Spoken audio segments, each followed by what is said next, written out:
Segment of the show for this morning.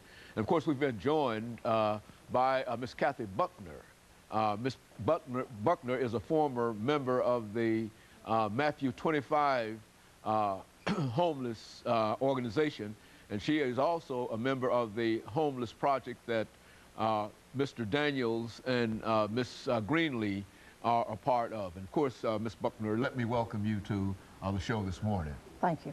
And let me tell you, Ms. Buckley, how delighted we are to have you here, because we know that you've been involved with the homeless population for quite a while, and that one of those organizations that you've been involved in is a very, very successful organization in Nashville, yes. And that was Matthew 25.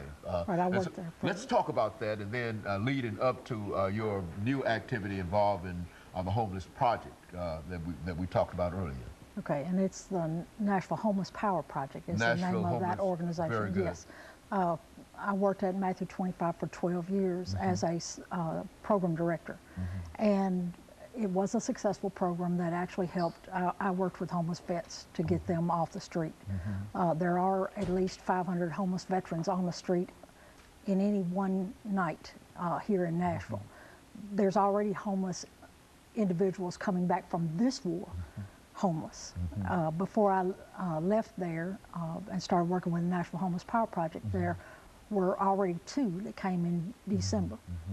And so I know there are going to be more from this war homeless than are now homeless from the Vietnam War. Right, because most veterans are Vietnam veterans. I was solicited by the Nashville Homeless Power Project to actually come in and work with them because of my work with the Homeless Commission. And it is extremely important that Nashville is true to their promise. As the Homeless Commission, we were one of the 10 key cities that the mayor's office set us up, because he was over that program, to be one of the key cities that actually had a program to end chronic homelessness in the next 10 years. And we are sorely behind in our promise to do that.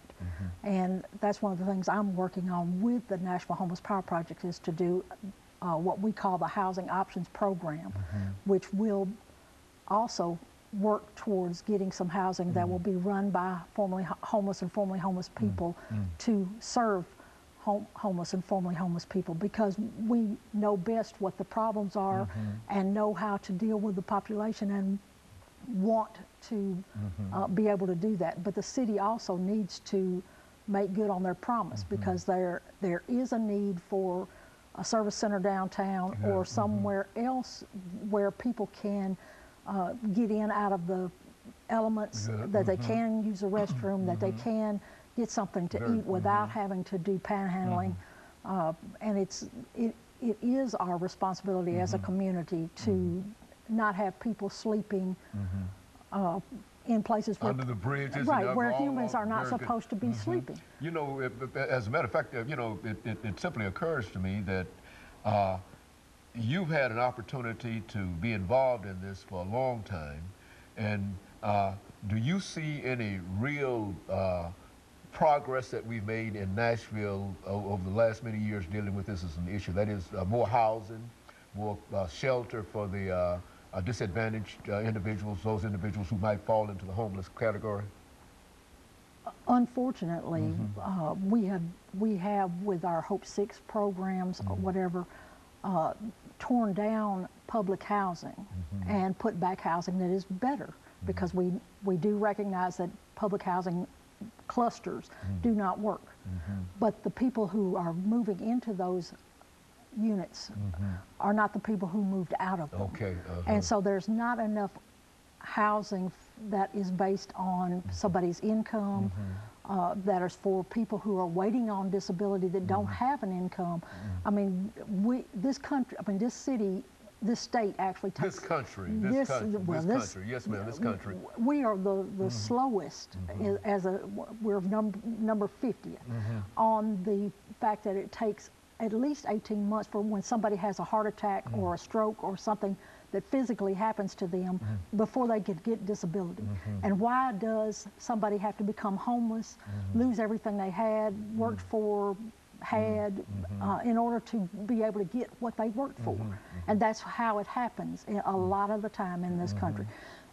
This also is about a third of the homeless in Nashville have mental health issues, and there's not any help for them. There's not any housing, not enough housing. There's a little bit, but there's not enough outreach workers to go out there and say, okay, this person is having a problem, needs medication, needs supervision, needs help. Instead, they're using the jail system and the Department of Correction as shelter, and that's not right. It's really not right. And unfortunately, their own reports reflect that. They had 91 people arrested 5,000 times. And it's obvious that they have mental health issues. And so it would have taken less money to have supported those people with wraparound services than it is to have paid for us to lock them up that 5,000 times. You know, I'm curious about this service center. Because I think that that too is a much needed kind of thing, if I understand the concept. That is to have some kind of facility located at an appropriate places. It might not necessarily be one center, but several centers located at appropriate. So people who are walking around, and I thought of this during the summertime when we were facing that 103, 104 degree weather. And, you know, I'd be riding around in the comfort of my air conditioning, and then I'd look out and I'd see people who are standing on the corner with absolutely no effort, nothing to get them out of the sun at all. And that's a real problem, I think. It is. And the fact that Nashville does provide, like, the little porta potties in some parks, but not the ones downtown. Not where homeless people are, and they don't want the homeless people downtown, and so they're acting like that just not providing services is going to get them to move.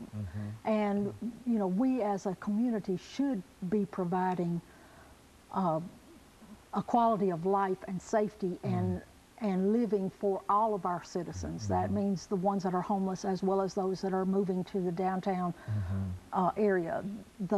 Whoever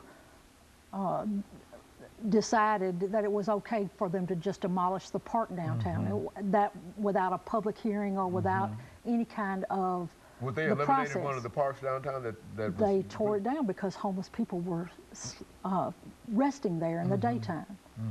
Well, now, where does a person without a home, without shelter, in a real sense, where does that person rest at? I mean, you walk from one place to another, but there has to be some time during the day that you just get tired. You want to sit down and go. You can't go into any establishments, can you? No, you can't. Well, what do you do when and you get like I said, they'd rather lock people up than provide services. They've built benches now where somebody can't even just lay down at night on the bench because they put that little metal bar in the middle.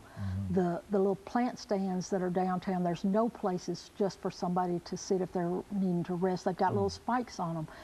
This town is not friendly to people who are in need, and especially for those with mental health issues and are needing services.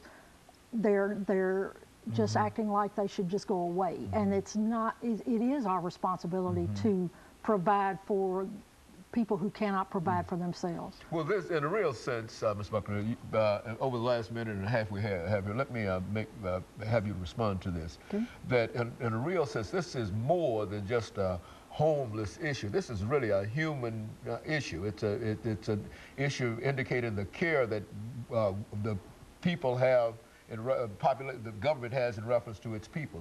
Would that be a fair assessment? That's true, and even though I want to say something about the mission, the mission has become an address and not a place for temporary shelter, and it shouldn't be.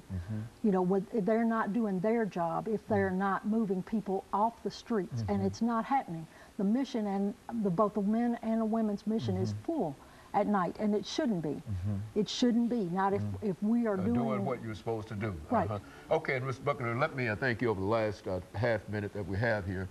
Not only you, but Mr. Daniel Brown and Ms. Clemmy Greenlee for coming by and giving us that excellent information in reference to this homeless situation. But as we said, that we think it's greater than just being homeless. It has to do with the attitude that the government and the community takes toward other unfortunate and disadvantaged individuals. Right, and of course, let me encourage our audience to tune in again next week for another informative edition of Comments. Thank you and good morning.